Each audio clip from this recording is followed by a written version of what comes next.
This is Bruce the Boss Resurrected. I'm re-uploading this video again after originally posting it 2 weeks ago after YouTube just nuked my channel this past Wednesday. But I feel as though the story and information is important to have out there as it pertains to mainstream media corruption. So here you go, and please subscribe to the channel. Help me rebuild what YouTube is trying to destroy, as well as what YouTube is trying to keep out of the public sphere of information and available content that is not offensive and or hurtful or causing any illegal activities or injuries to anyone. So please go ahead and subscribe to this channel if you're not yet subscribed, or if you followed my channel before, couldn't find it, and you're back again. Thank you. Here's the video.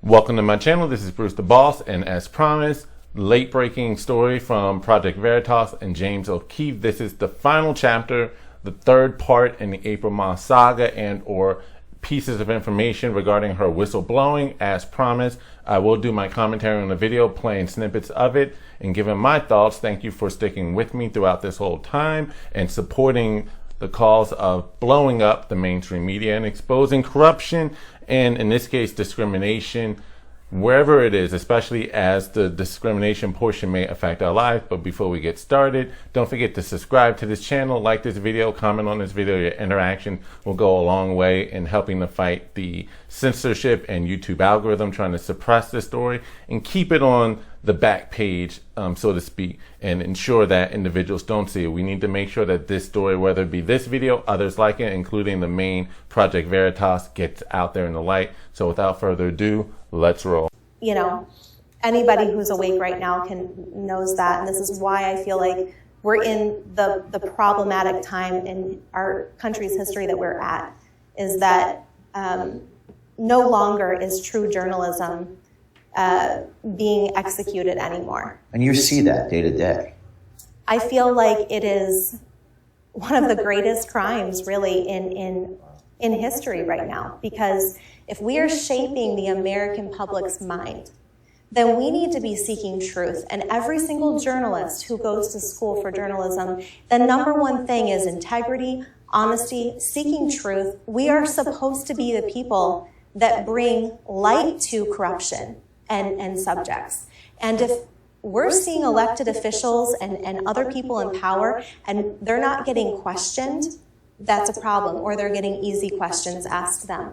And so I feel like the media is responsible. I'm not the only one this is affecting, and I realize that I could be somebody who could be able to hopefully affect change for others. And that has been my biggest heart's cry. It's not about me. They have no idea what it's like to be burdened with this and feeling like I'm watching my country disintegrate.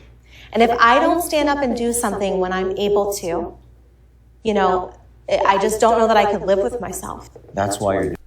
So there you heard it. Her reason why for doing this, above all things, had to do with her moral obligation and responsibility to make sure that the truth is out there. So I no longer have any hesitation on my early support of her, because I knew there had to been something there.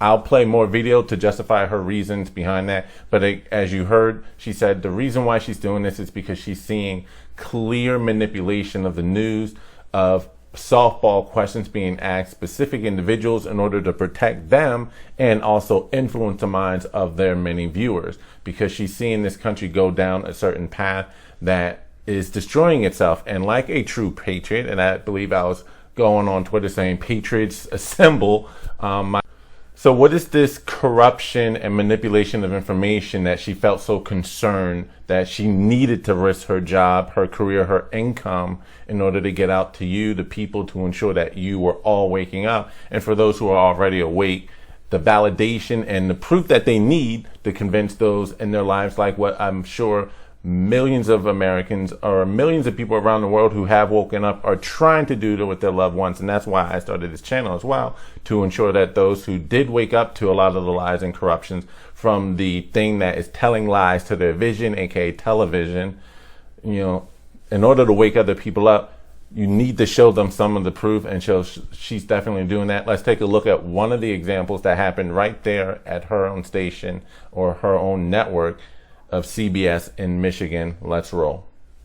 over the last couple of months, I've seen personally that there have been stories that CBS has run that were proven to be fake. I'm watching our whole country get frustrated with journalism today and the media today because they're seeing that this is it's not truth what they're always putting out. We have one of those stories that Project Veritas actually witnessed here in Michigan. You're at one of your affiliates here. This was B-roll this was not a real COVID testing site. You're telling me you're 100% certain that CBS News Corporation, National, staged a fake event. They faked the news. They faked the reality and broadcasted that to all of their audience last Friday on CBS This Morning. 100%, absolutely. Apparently, the news crew wanted more people in the line because they knew it was scheduled. Well, we knew they were coming. We had no clue that we were going to have to, do fake patients. Gotcha. And did she tell you guys, hey, you're not actually getting tested? Yeah. Okay. Yeah, she did. Just to make it look easy. They also can't expand testing because of recent staffing cuts. Cherry Health has laid off about 25% of our staff. Wow. And at a time like this. Exactly. The governor says she may further open the economy region by region if the data shows it's safe. Now, putting Michigan back to work won't make up for the roughly $3 billion the state estimates it'll lose because of the pandemic. It always seems to go back to the testing. Thank you very much. That was Adriana Diaz reporting. Okay, so I don't know how many of you were aware, and I'll be more than glad to put a link in the description box for a story on that incident. But yes, last year during the pandemic, CBS News literally staged a fake COVID testing site there in Michigan. Wasn't real, and they were testing fake patients, and they weren't even really testing them, just doing the appearance that there were long lines in Michigan for testing to show that they're getting their testing numbers up, I guess, for Governor Gretchen Whitmer, in order for her to look good on the national level alongside Andrew Cuomo and his nursing home self. And we all know what was also going on in Michigan as well. So you see the news not reporting news, but creating news, creating a fake scenario in order to display an image to the masses out there. There were no patients there, at least not as many, if any, that they were expecting there or that they showed in that video. You heard the dialogue there from the earlier whistleblower to Project Veritas even admitted and showing and providing audio and video from participants and or registered nurses there at Cherry Health saying, I did not realize I was going to have to do fake patients and not even do real testing. So you see what's happening. The news, even mainstream legacy media, literally staging events. And this is somehow, what is the term that YouTube likes to use? Legacy or credentialed media, I suppose, or verifiable media. So this goes to just throw a wrench in a lot of what it is we as consumers consume in the media. She felt it was her obligation to speak out against it and to actually verify it. So that was why she had to speak out. That was an example of CBS putting out fake news. I would love for someone to justify that story away. And this wasn't just an isolated incident or isolated example, but I would love for, again, critics who want to keep swallowing the blue pill to try to justify what this meteorologist just exposed and what she saw going on in her own corporation. All right, now I do want to bring up the part regarding the medical situation because it wouldn't be fair and honest if not to also bring up the other part to this story. So let's roll. Said on the air that you were going to come forward to talk about discrimination. So all of our policies are passed down from CBS New York, and there's just a blanket statement policy for all CBS affiliate stations. When COVID broke out in March of 2020, everyone was sent home except for the essential employees. So there was, again, less than 20 of us with permission to enter the building. Now, I worked in the building throughout all of COVID, and then we slowly transitioned to working from home 1 day a week. General manager's name is? Brian Watson. Brian Watson.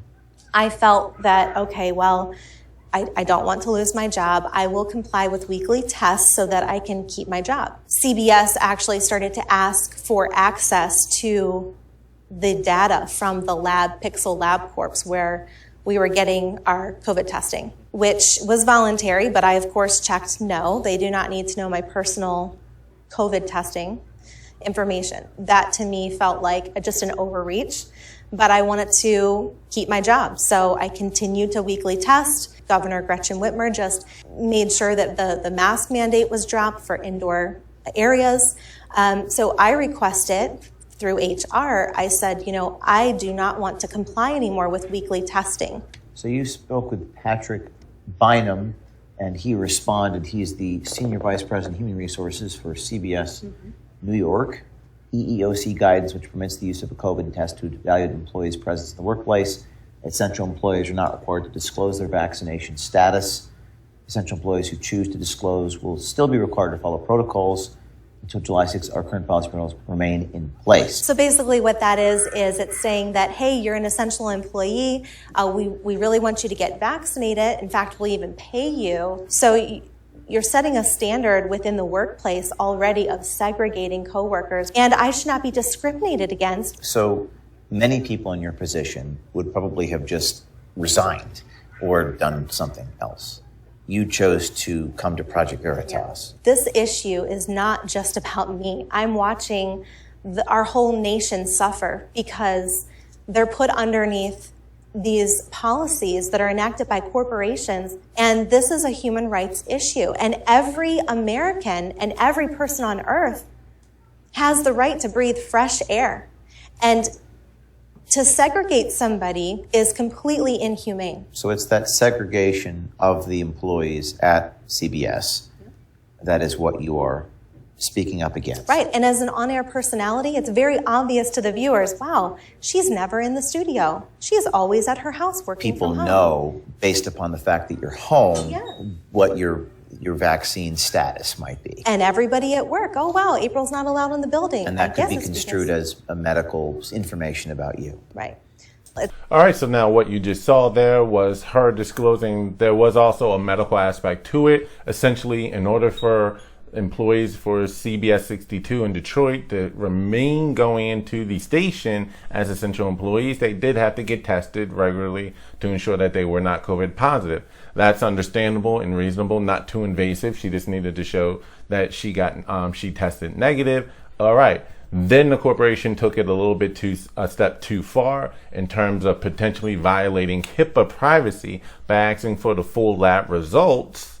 I'm like, all right, she's willing to take the do the testing, but not willing for you to have full-on access to her medical records. That's really not your business in terms of what the lab comes up with, other than just a negative result. So she was like, you know what, I'm fine, I'll stay home. And then there's another policy of, all right, now in order to come into the office, not only do you need to continue testing, but you also need to take the vaccine. We'll even pay you to take it, apparently. So financial incentives, much like what you're seeing all across the country in these various states that are literally trying to do lotteries and other financial incentives to get their citizens to take this vaccine. And if you didn't, you're not in the office. And so what you see is this discrimination. Like she said, everyone now knows her situation, her status, the fact that she's at home and everyone else is in the office. That's segregation. And you're actually seeing that across the country. We've already heard reports of, for instance, there's this bar in New York City where they said if you're not vaccinated, you have to go all the way up to the second floor of this place where it's desolate and dead. No one's up there, not even many workers coming up. And if you want to be in the bottom level of the bar where all of the activity is at, where all of the employees, wait staff, bartenders were essentially at, you can be down here. Very reminiscent of the days when it was like colored here, whites here. You are beginning to see segregation based upon one's vaccination status in many segments of the country. That was another thing she wanted to stand up for. It wasn't simply just following protocol, reasonable protocol at that. I don't see volunteering your medical records and violating HIPAA or just abandoning HIPAA regulations as being a minor thing to have to ignore, because that's just, it's like they say, death by 1,000 cuts. take a little personal freedoms away here, take a little here. Eventually, they'll just keep marking you up over time, like just keep pushing the needle. Okay, they're willing to do that. All right, let's try this, and then let's get them to do that.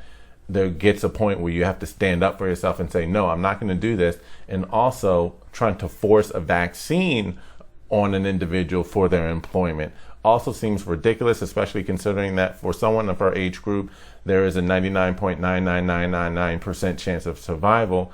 And so long as the majority of other people in our office are of the same demographic, I really don't see the problem, especially if others in her demographic got the jab themselves. So that's a good thing to have to stand up for. I'm not adverse to her reasons in that particular area either. So now there was something else in the story as it pertains to manipulation and use of CBS and how they're utilizing their massive funds, their massive reach to try to push propaganda into getting the jab. Let's take a listen. These are emails that come through from corporate. We are using the power of our brands to encourage viewers to get the vaccine. This is CBS corporate. Yes, Viacom CBS. Vaccine hesitancy. We've seen this term before with Facebook whistleblower. Right.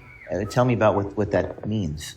So basically, they're going to use the power of all of Viacom CBS brands. It's huge. It's a huge conglomeration. But one example that they're showing here is MTV and Comedy Central Brazil teamed up with Facebook and Instagram to launch an important social media campaign. Is this news?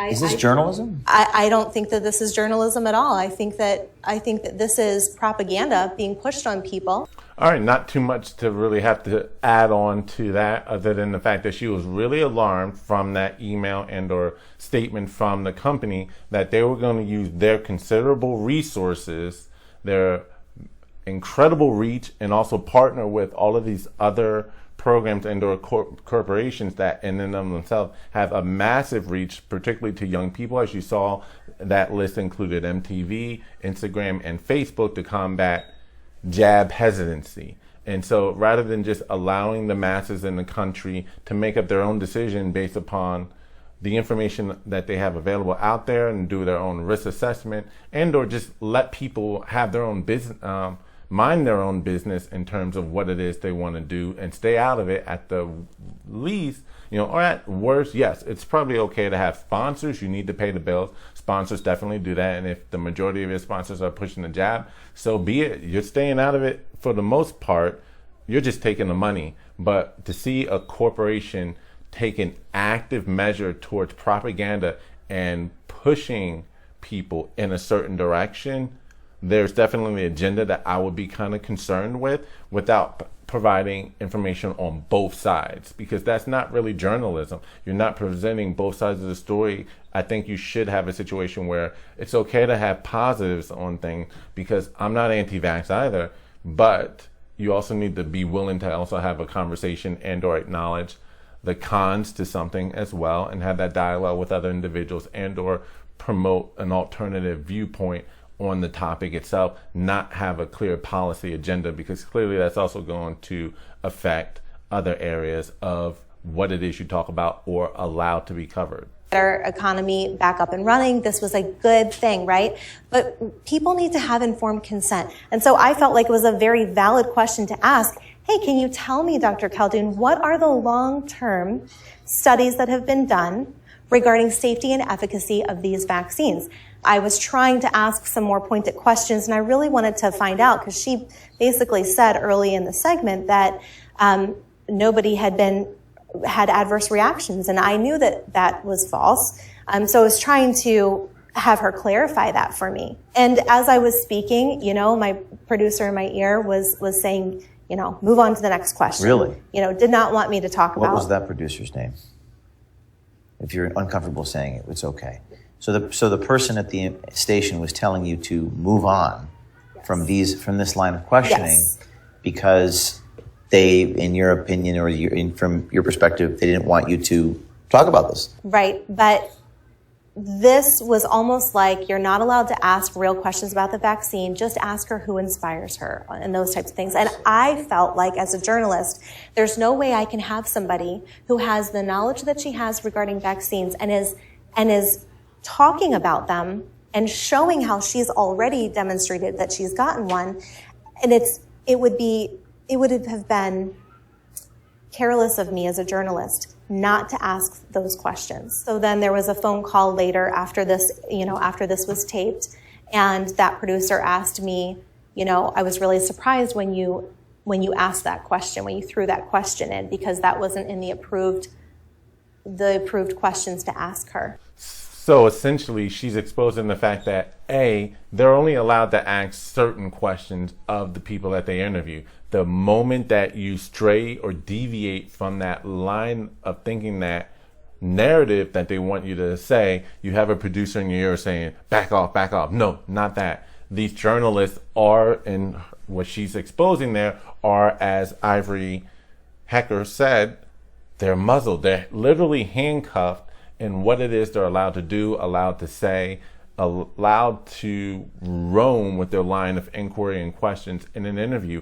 even if they have information and or data to counter what an individual may say. They're told you can only ask these fluff questions, not allowed to challenge anyone who would help push the narrative that we're trying to set, which was specifically encouraging more and more people to get the jab.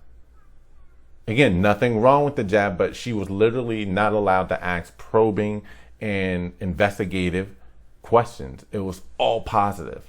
And so you wonder why individuals who have swallowed the blue pill will look at you sideways or funny if you dare question something that, based upon all the information they've consumed, was never to be questioned at all. So that was very important for her to get out and state from her own personal experience as an investigative journalist there for CBS 62. No, she's not just a meteorologist. I cannot stress that enough. She did investigative journalism. She is a journalist. She asks questions, including heavy hitters like Gayle King at her network. So she's showing it for the world to see. You're getting a narrative being pushed and an agenda being pushed even by the networks. They're not allowed to stray, which makes you wonder, do any of these journalists really have, that are still in these major networks, have an opinion of their own? Is everything that they're being given just parroted to them by their producers, by their general managers, by their chief executives, etc.? So I thought that was enlightening. I want to know your thoughts. I think there was one more thing she had on the topic of bias in terms of the line of questioning they're asked. I'll roll that clip. And then, speaking of journalism, April, who is again a journalist, she graduated in 2005, got her degree in journalism, again recently got her degree in meteorology within the past year and a half, sometime in 2020, I don't know the exact date. It was either 2020 or 2019, but I digress. She is a journalist. She does cover the news at her station as well. And she's noticing the type of questions that's being asked, the type of stories that are being run, and the softball questions being asked specific individuals who lean a certain way. Let's take a listen. I just think that it's a shame because over the last couple of months, I've seen personally that there have been stories that CBS has run that were proven to be fake. I'm watching our whole country get frustrated with journalism today and the media today because they're seeing that this is not, it's not truth what they're always putting out. I have to listen to my conscience and I have to listen to what I know is best for the people. And so I understand, and I'm very grateful for being employed by CBS for 9 years. I'm very grateful for the opportunity that it has given me. But there comes a time where you have to take a stand for something, and you have to say, I owe the public, it's a duty as a journalist, I owe them to ask some real questions about the safety and efficacy, especially because I knew that they were going to begin to encourage women and children. You claim CBS is not just biased in their reporting, but they're also extremely selective with who they allow to have on their platform, a voice on their platform. He said to me, well, this isn't a political show, April. This is, just Community Connect. This is supposed to be light. And my response back was, well, I understand it might not be a political show, but we have political figures on here. If you're going to have political figures on your show, then you owe it to the public to ask some real questions, because the public is watching and they're not happy. Speaking of political figures, we issue involving Candace Owens, I think it was, and then but also Governor Whitmer. Could you explain that dynamic at local CBS here in Detroit? Yeah. So basically, when I knew that I was hosting this show for International Women's Month, I was basically asked, "Hey, give us your feedback on who would you like to have on the show? Give us some ideas." So one of the people that I mentioned was, it would be amazing to have Candace Owens. I'd love to interview her. And she is somebody that I admire and respect. And the response that came back was, well, she's too political. We're not going to have her on. But instead, they had Dr. Khaldun on. So it's one of those things where I feel like you can't say that Candace Owens is too political, but somebody who's in charge of the vaccine rollout under Whitmer's organization is not political. And not ask tough questions of these political officials. Right. My big concern in all of this, by not standing up, James, and just walking away and saying, okay, I do know that there are people within our organization who definitely know that CBS has a slant, and it slants more to the left. And, anybody who's a... And so there you have it. There is definitely, from her perspective and from what she has personally witnessed, a left-wing or left-leaning bias in CBS. As an example, with the program or segment that she was reporting called Community Connect there with CBS 62 in Detroit, it was it National Women's Month, and she said, hey, it would be great to have Candace Owens on. I really admire her. Here's a woman who's reached the national stage, accomplished a lot for her position and or trying to influence others. I'm pretty certain she would have tried to keep it apolitical and just talk about her struggles as a woman coming up in this country, but her network shot it down, all the while having someone from Governor Whitmer's office, who was in charge of the vaccine rollout there in Michigan. It's okay to have her on and ask her fluff questions. Talk about very political. This is someone who's in the administration affecting policies from a certain party's perspective. That's okay. It's okay to ask these individuals certain softball questions, but you can't ask the tough questions at all from individuals who are, again, leaning a certain way in terms of their political stature. So she definitely found it necessary to try to speak up against certain biases that she saw from her own perspective as a journalist. So I think that is worthwhile for her to stand up and expose. So this was not in any way disappointing to me. I still very much support April Moss and her decision to speak out against what she saw there at CBS. It definitely adds more layers or pieces to the puzzle, because we've seen what ABC did in protecting the royal family, the Clintons and the Epsteins years ago, not wanting to personally run and bury the Epstein story, when Amy Robach, if I'm pronouncing the name right again, had so much information. They said, kill it, kill it, kill it. We need access to these individuals. We don't need the public to know. We saw that director from CNN in that, I hate to say sting, but it was an undercover sting operation with Project Veritas, but they got him to admit that they've been pushing propaganda and fear intentionally. That was CNN. Last week you had Ivory Hecker come out and say, you know what, Fox Corp, which goes into saying, is Fox really just controlled opposition? They're to be the counter to what it is that they're trying to really push as well, to make you think that you have a choice, because she was getting muzzled in the Fox Corporation as well. Not to speak specifically to Fox News, but you can draw your own conclusion. She was specifically speaking for Fox Corp, not just there in Houston, but just Fox Corp at large in a lot of their policies. Now we're throwing CBS into the mix, and we already know where MSNBC and NBC stands on the issue, especially when the former owner and CEO of General Electric was part of the Obama administration and a heavy campaign donor to the Obama party. We know where NBC lands as an organization. So this was very good for her to get out, to get her side of things. I would love to know CBS's responses. Now, there is no response to the fake staging of the COVID testing. That's been proven to be true. In terms of her experience and types of questioning, we know that to also be true. And there's really not much that the CBS can dispute as far as the vaccine and the COVID requirements of the job. that's something I believe we're all going to find ourselves facing as a country in the coming days, coming years, and months and years, in regards to if you do have personal health issues, how does getting the jab really play into your personal freedoms and ability to also work at your place of employment, to enjoy yourself as a citizen out at these companies and or establishment.